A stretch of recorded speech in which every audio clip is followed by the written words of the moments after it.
आजचा जो विषय आहे तो एक काकांबद्दल आहे. त्यांचा जो पोरगा आहे त्याला सरकारी नोकरी लागली आहे आणि ते काका हातगाडीवर भाजीपाला विके.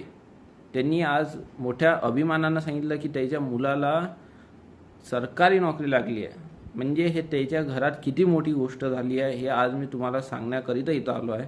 तर कधी आयुष्यात लक्षात ठेवा मित्रांनो की जो आपल्यासाठी संघर्ष करत आहे ना त्याची जाणीव ठेवा. कारण की त्या गोष्टीला याच्यासाठी महत्त्व द्या, कारण की जो संघर्ष त्यानं आपल्यासाठी केला आहे तो आपण कधीच नाही करू शकणार मित्रांनो.